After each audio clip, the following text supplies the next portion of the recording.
En aquella época yo tenía menos de 12 años.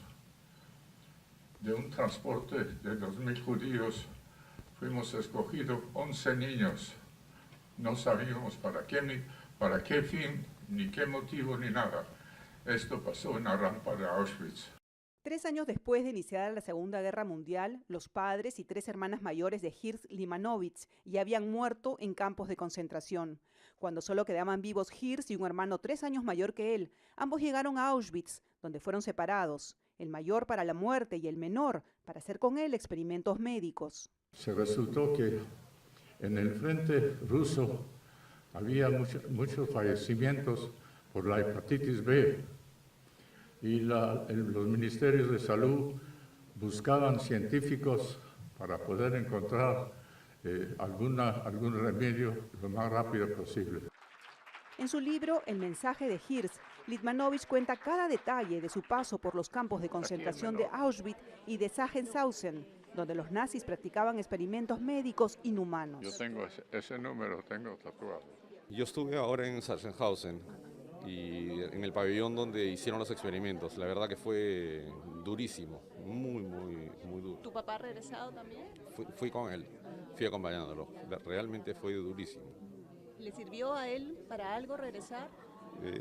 Sí, en parte. Le chocó muchísimo volver a recordar, pero es increíble la lucidez que tenía, la exactitud de las cosas que había ocurrido.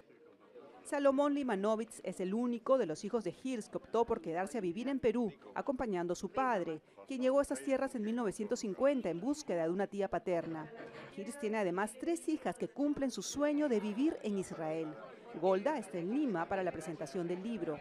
Tiene muchos sueños y pesadillas y se ha vuelto muy sensible, entonces recuerda mucho a su familia, a sus hermanos, y quiere dejar un testimonio para que en el futuro esto no vuelva a suceder y las víctimas del Holocausto no sean olvidadas. En su libro, Hirsch recuerda la crueldad de los experimentos médicos de los que se salvó, según él, gracias a Dios. En esta barraca se encontraban 4.000 personas para experimentos médicos. Y los únicos que eran rescatables éramos nosotros, porque todos los otros estaban infectados de infinidades de enfermedades. Al terminar la guerra, Hirsch estuvo en un grupo de niños relativamente saludables que fue salvado por la intervención de un médico noruego. Hablar en nombre de los que no dejaron familia es lo que lo motivó a escribir, a pesar del dolor de los recuerdos.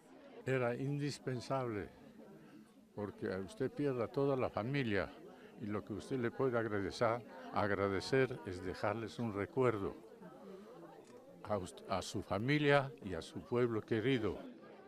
Para CNN, María Elena Belaunde, Lima. Perfecto. Gracias.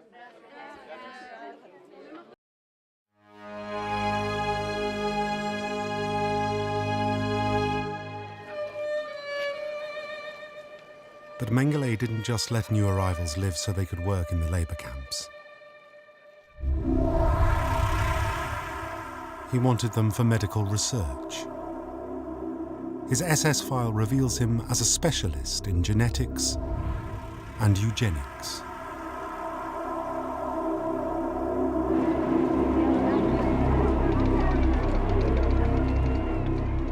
Mengele shared Hitler's obsession with racial purity. His dream was to copy the blonde, blue-eyed model of Aryan perfection, exemplified by members of the Hitler Youth, and then develop the means to genetically manufacture it on a massive scale.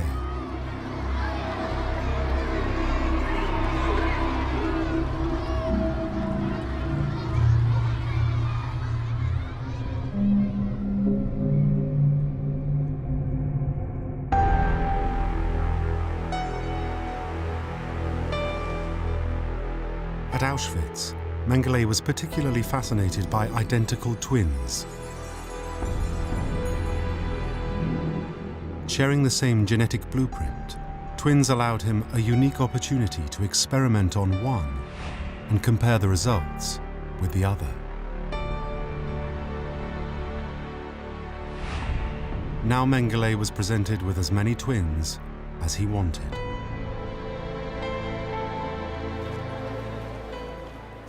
These are all identical twins used for medical experiment. Hundreds of twins from all over Europe were brought to this camp. They were numbered, but their origin and even their names are unknown.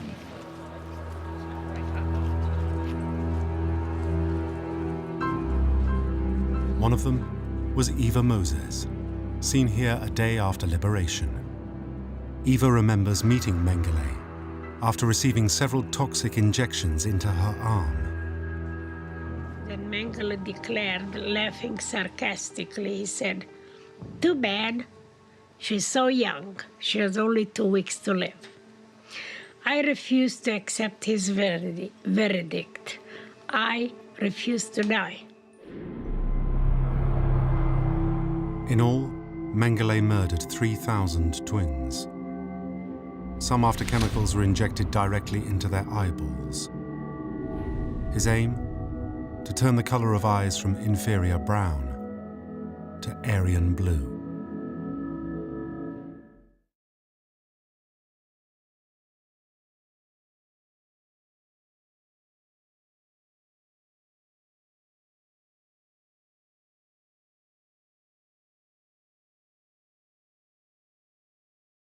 Within the next couple weeks, we could know where an entirely new city will be built in New Mexico.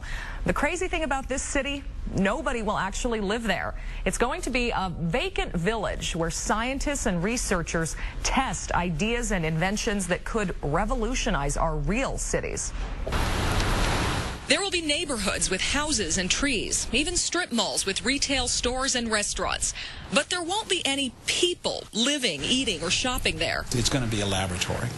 And as a laboratory, the intention is it's for purposes of experimentation across the board. Pegasus Global Holdings is the group behind the Center for Innovation, Testing, and Evaluation, or CITE. They envision a place where innovators from around the world will come to test their ideas in a realistic city setting. What kind of ideas? Well, how about smarter energy? You couldn't shut off the power to the entire city of Albuquerque to mess with the energy grid, but in this fake city, you can. You couldn't send unmanned cars and trucks down I-25. How scary would that be? But CITE will have its own highway, so let the unmanned vehicles roll. You're able to take a vehicle without a driver and have that vehicle operate remotely. Testing unmanned vehicles could eventually lead to unmanned trucking that could revolutionize the way cargo is moved across the country. That's the whole mission of CITE, to change the world beyond it. Inside CITE's homes, companies could test more efficient appliances. Engineers can test new types of building materials. Bob Brumley believes CITE could become the Palo Alto of New Mexico, a magnet that will draw companies from all over the world here. You're looking at a cross-cut of the Fortune 500 in the U.S. You look at we've already had strong feedback from the international research community. Once it's up and running, CITE expects to employ 350 people who will work in the underground operations center. But thousands more people will be needed above ground for ongoing maintenance and construction. And as for how many jobs could develop beyond the city limits. But what goes on outside the fence is going to be, we think, is going to be startling. So the big question, Nicole, where is this city going to be built in New Mexico and when? Well, I tried to get him to tell me. We won't know for sure until Pegasus Global Holdings makes an announcement. Should be in 2 weeks or so. But I can tell you there is a good chance it'll be pretty close to Albuquerque because of Sandia National Labs here, UNM, and the infrastructure we already have. And construction will begin in June. That's the expectation. Its site should be up and running by 2014. All right, good. The American West is littered with ghost towns, frontier villages, that were abandoned with the end of the gold rush. A town in New Mexico is about to join the ranks of these ghost towns, as the builders of the futuristic city have no intention of letting anyone live there. Telecommunications and tech firm Pegasus Global Holdings is planning to build a full-scale American town in the New Mexico desert, a place which they hope to open to researchers developing technologies for modern living. Pegasus plans to spend $1 billion creating the 15-square-mile town, called CITE, with construction to begin sometime next year and opening as early as 2018. CITE will include a town big enough for 35,000 people, with a business district downtown surrounded by terraced housing suburbs. But no one will ever live there. Instead, companies will have the opportunity to test such innovations as driverless vehicles and natural disaster-proof homes in a human-free, practically risk-free environment. The vision is an environment where new products, services and technologies can be demonstrated and tested without disrupting everyday life, Pegasus Managing Director Robert Brumley told CNN. Natali Gattegno, a designer at Future Cities Lab in San Francisco, says the city would help speed up experiments to finalizing a product. It sounds like rapid simulations and evaluations would be possible with SITE, which would allow us to cycle through tests much faster, Gattegno said. However, some researchers are more wary about what a personless city can really say about any invention. Technologies are not merely artifacts. They are social systems intermediated by materials and devices, says Professor Steve Rayner, co-director of the Oxford Programme for the Future of Cities. The idea of testing complex socio-technical systems without the people is bound to yield misleading results because real people frequently interact with materials and devices in ways that are not anticipated by the designer. For example, Rayner said, there are many reports of people defeating energy-saving devices in buildings because they want fresh air and prop doors open. Brumley hopes that SITE will become a place not unlike Silicon Valley, where companies in the private and public sector merge to innovate. According to Pegasus Global Holdings website, the company has been working in technology development for the past 10 years and is a recognized leader in telecommunications in North America and Europe. Pegasus is also a U.S. government-authorized prime vendor and manufacturer of defense equipment and technologies, according to the website.